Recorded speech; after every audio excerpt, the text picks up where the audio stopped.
Hello, I'm Alasdair Macleod and I'm in Madrid on behalf of the GoldMoney Foundation. And with me I have Juan Ramón Rallo, who is one of the leading Austrian school economists in Spain. Welcome. Hello. Tell me, is interest in the Austrian school of economic theory growing in Spain, or how do you see it? Yeah, I think it is growing, especially not in the academia, because well, we know that the academia is closed and it's not willing to accept ideas who don't fit in their framework, in their established framework. But from a social point of view, I think many people who is approaching to economics, who wants to understand how the economy is going, how the business cycle is developing, tries to take the Austrian framework in order to understand it. Furthermore, not only common people, but also businessmen who are interested in foreseeing what will happen in the economy, and that have realized that the real alternative is Austrian economics, because it's the only school that provides a theory of boom and bust related to monetary phenomena. Yeah, I mean, it does seem to me that the great flaw in Keynesian economics is that they can actually get an economy going by injecting money into it, whereas that is an old fallacy. Not only money, but expenditure in general. Keynesian economics assumes that demand leads supply. So if you stabilize your level of expenditure, whatever it is form of, whatever it is its composition, you can achieve growth, you can achieve an economy going, you can make an economy going. But this is obviously totally wrong. I mean, if you have a structure of production which is totally distorted, which makes no sense, which has a lot of houses, a lot of construction capacity, but on the other hand you have a completely lack of raw materials, for example, obviously if you spend more money you are not solving the internal problems of the supply, of the structure of production. So Austrian economics realizes and establishes what say that supply equals demand. Not that, as Keynes misunderstood, say that supply creates its own demand. That's something that Keynes never said, never said. So if you have a flawed supply, you also have a flawed demand, which is what we are now seeing. I mean, when Keynesians say that we have a problem of demand, it's true, but it's a problem of demand because we have a problem of supply. You cannot solve supply from demand because the structure of production, the structure of capital is so heterogeneous, it's so it's much specific. You cannot put I don't know, a sofa in order to produce oil. So if you have invested a lot in producing houses, you cannot use that production capacity to produce more oil. You have to save in order to create new capital goods, in order to abandon old bad investments.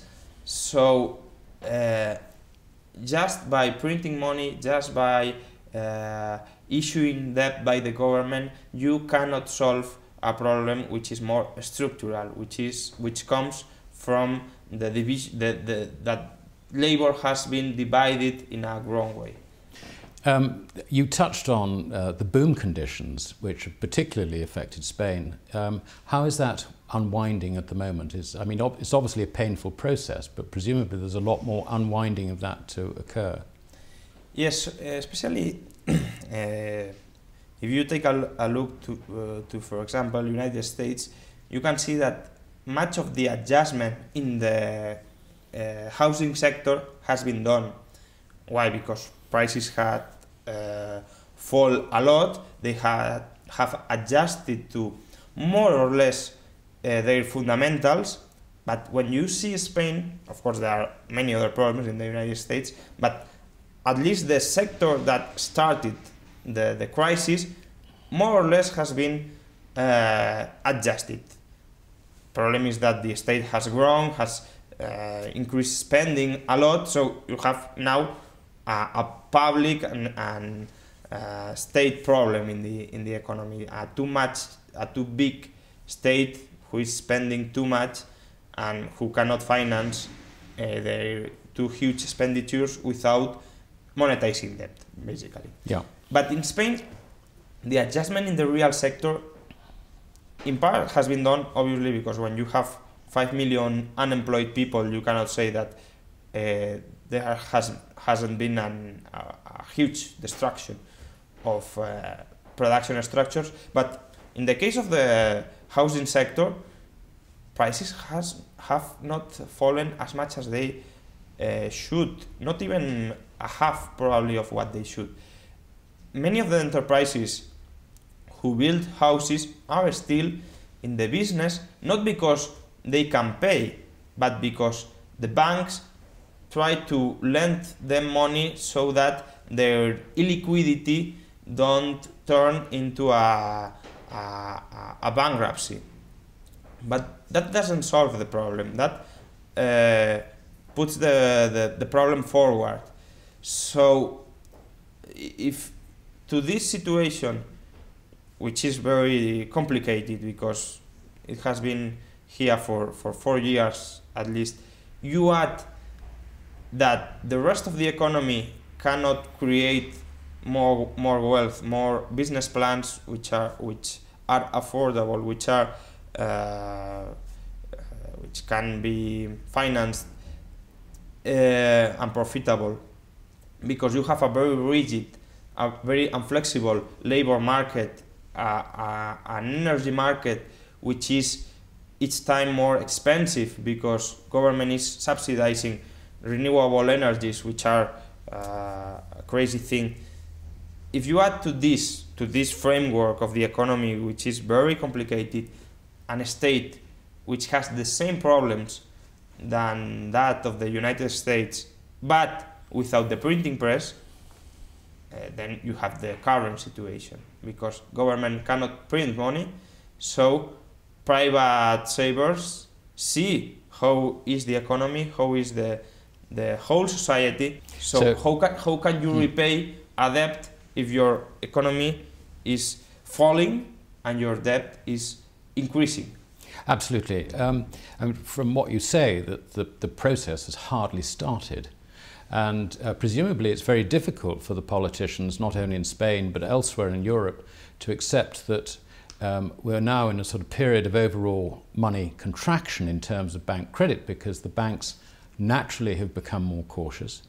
They want to maybe defer the bankruptcies, say, in the construction sector, as you described.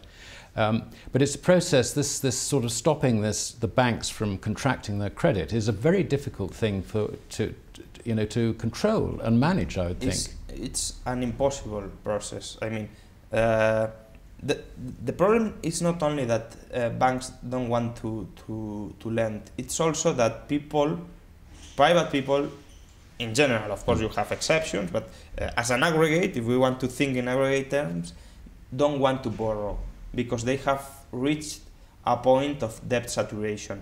They are so much indebted that they don't want more debts, because they cannot even pay current debts. It's nonsensical that they assume more debts. So we are in a process of private deleveraging, because all agents, families, enterprises, even banks want to reduce their debts. What happens?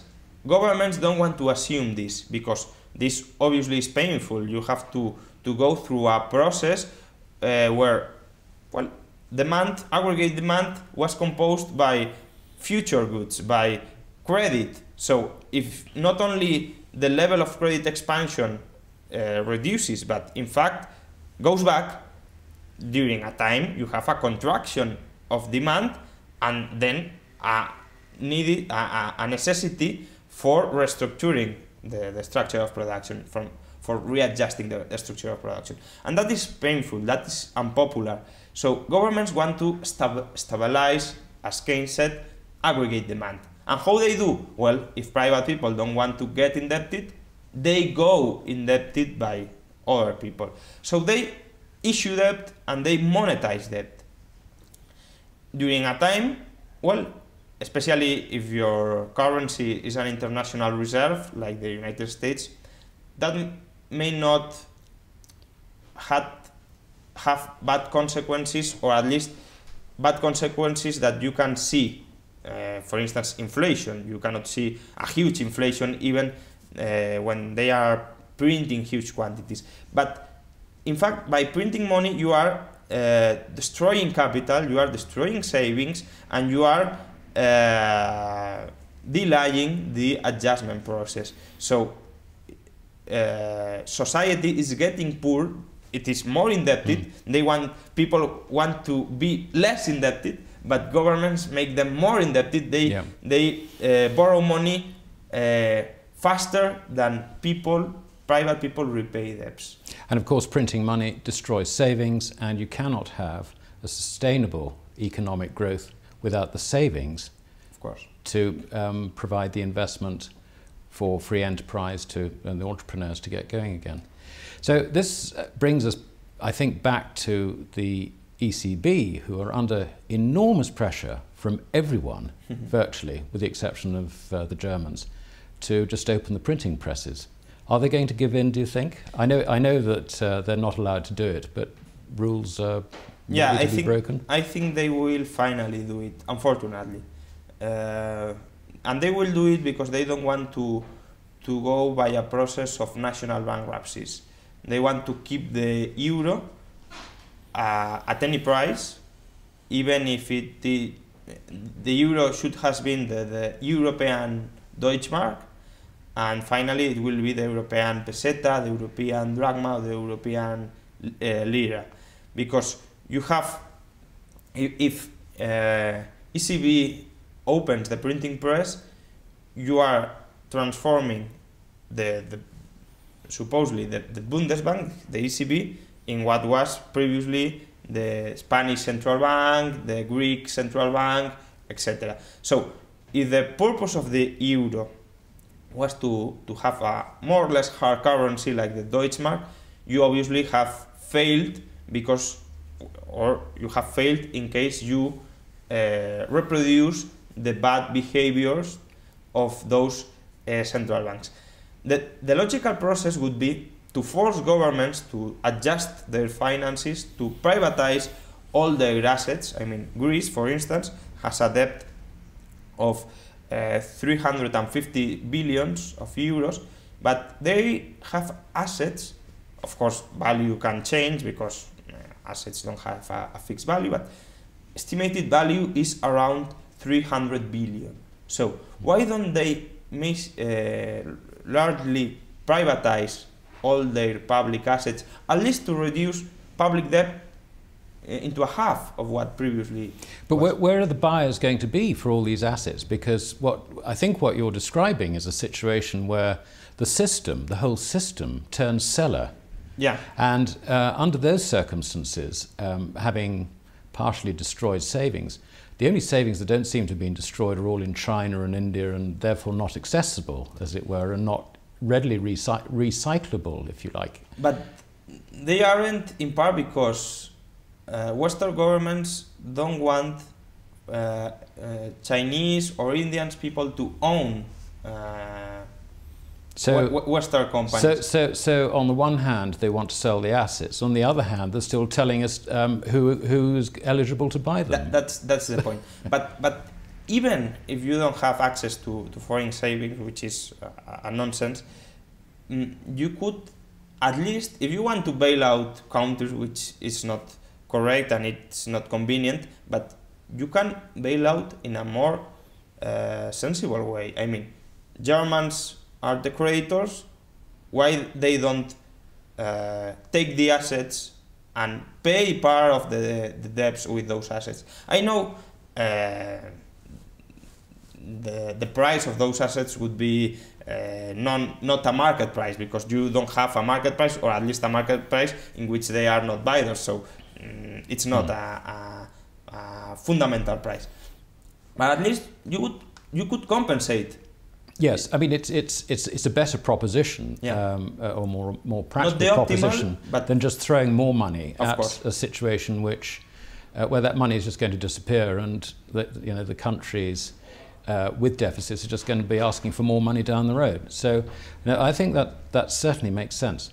Now you say that you think that the ECB will eventually give in one way or the other, and certainly because we live in a world of dollar currencies, and we're really tied to the dollar, it's difficult to see that the ECB would allow the euro to rise substantially against the dollar anyway. So, whether they print to save Italy, Spain, Greece, whoever, or whether they print in order to keep the euro down, it looks to me like it's going to happen anyway. And so we have the problem, I think, individuals trying to protect themselves when central banks seem to be embarked on a course of destroying money. Do you see this destruction of money continuing till, is it a huge risk that it gets destroyed entirely? I mean, how do you see this working out? It can happen. I mean, by now I don't foresee necessarily the international monetary system. It's very unstable. It's very unstable in the last half century because you haven't had a currency tied to gold, so it has been an unstable system with a lot of depreciation, appreciations of national currencies. You haven't had properly an international monetary system. You have had a national monetary systems in competition. But I don't foresee by now the complete destruction of the system, because I think monies can be stabilized. I mean, if countries return to the path of wealth creation, I mean, they pay off part of their bad debts, they liberalize the economy, they allow entrepreneurs to recompose their business plans. But as I understand it, in Europe, this would be a totally different way of thinking. Yeah. I mean, do we see any I mean, I understand that the businessmen and thinking people are beginning to sort of think, well, this isn't actually how the world really does work, and they're turning to Austrian economics. Yeah. But do we see any evidence of this coming into politicians, the senior civil servants, whose natural instinct is to protect what they have got? Yeah, this is true, but it's also true that I think politicians should understand that if they don't do correctly, they will lose. I mean, we know for certain that in Spain, for example, if the next government don't allow the creation of 2 or 3 million jobs in 4 years, they will lose the elections. Of course, there are other politicians who want to play the populist card, and when the chaos is spread, they want to go to the government. That's another situation. Right now, I think that all the politicians, all the establishment, know that they will lose all their power if the economy doesn't surge. The problem, they neither want to assume the cost of doing that. So I don't think how things will go. I am, in a sense, pessimistic, especially for Europe, but I think that we also have the potential to handle the situation, and I hope, maybe it's our own hope, that the evidence will finally impose to reality. I hope. But in any case, Europe could go bankrupt, and international monetary system, the dollar as a currency reserve, could survive. Well, that's interesting. I think could. Do you see gold coming back as in some ways part of the monetary system or replacing the monetary system in the future? Yeah, I think fiat money is not, if you want to say in neoclassical terms, an equilibrium money. Why? Because money has two main functions, a medium of exchange and a store of value. Fiat money, it's a very bad medium of exchange, especially from an international point of view. I think the dollar's gone down, what, 98% since the Fed. And a store of value, it's also a very bad store of value, because in the last 50 years it has depreciated 95–98%. So the two functions of money are very bad accomplished with fiat money. So obviously people is always trying to find other assets who can be used to serve these functions that money should have. Which assets were?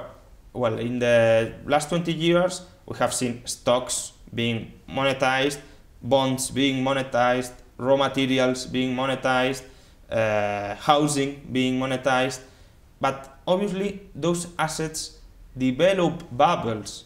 Their value, their market value goes above its fundamental value. So at the end you have a huge production of these assets and their price goes down.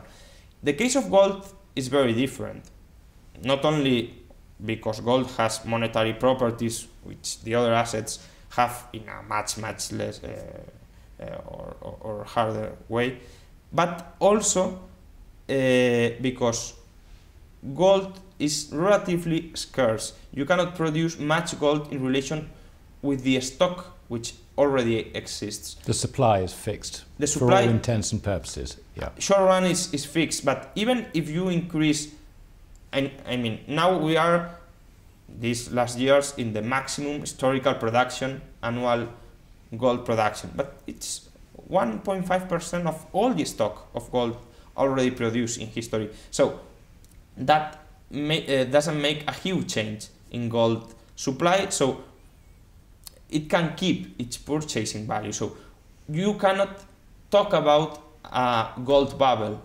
That doesn't make sense. I don't mean that gold cannot plunge in prices. I mean that any price is good for gold, because as it's a monetary asset, it's not a productive asset, it doesn't produce anything, it's a monetary asset. Any price for a monetary asset which is stable can be good, can serve in order to accomplish their functions. Yes, absolutely, and certainly if you look at the cost of things like oil and so on, over the long term, it has been more or less unchanged in gold, which is very different from looking at it in fiat currencies. Yeah, in the long run, prices tend to converge with some relation with gold. So gold in the short run is very unstable, especially of course you have a fiat money system, because fiat money goes up and down in relation to gold. But in the long run, gold is very stable. So the store of value, the proper store of value, still today is gold, and gold prices today reflect that gold in part is being monetized by people. The monetary demand, the demand for liquid assets, for a store of value which is liquid, because obviously all can be a store of value, but not all store of value can be liquid and can be without risks, is being turned into gold from dollars, from euros, from stocks, from bonds, etc. And obviously it's still a very slow process, because if many people would have put all their or part of their monetary demand into gold, gold prices would have skyrocketed. But it's a significant process that has started, and that probably, if governments can't stabilize economies, and in the short run they are not able, and if they don't change their policies, they won't be able to do it, gold will continue to rise in price. So really, gold in that sense gives you more protection in the future than holding cash, if you like, fiat cash. Yeah, totally. Yeah. So really, gold in that sense should be a central part, perhaps, of one's asset mix if you're trying to protect yourself from the problems going forward from here. But how about silver? Do you feel that silver might have if you like, a monetary role alongside gold? I know there have been tensions in the past, long before anyone can remember. Yeah. Silver was the monetary asset of Western countries in the 18th century, 17th century, especially in England, in China. But I think it has a role today, especially for very low payments, because that's the it's an advantage in relation to with respect to gold. But I think today's monetary demand is not so intense as gold, so it's a more short-term, risky monetary investment. It's certainly a lot more volatile. Yeah, that's for sure. But just because when people think about money, about honest money, people think in gold, which was historically the preferred, when it was possible, it was the preferred option for using using money, because it has the properties to be. I mean, it's not an arbitrary thing. It has all the properties you can ask for money. The best good which fits in those properties is gold. So people tries to take gold as money whenever they can. And now, of course, they are opting for gold. They are choosing gold as a monetary asset. Also silver, but let's think that if not many people, not still today, is thinking or to convert its savings into gold, just a minority which is growing but not very spread, I think that much less people will be now turning its savings into silver, so it's more volatile. If we had that all the people put their liquid assets into gold or silver, of course their value would be more stable. But now it's not the case. So in the short run, it's a very, well, not very, but much more risky investment than gold. Yeah. Well, Juan, thank you very much indeed for sharing with us your thoughts. It has been fascinating for me to talk to you. Thank you. And let's hope our worst nightmares don't come true. Thank you very much indeed.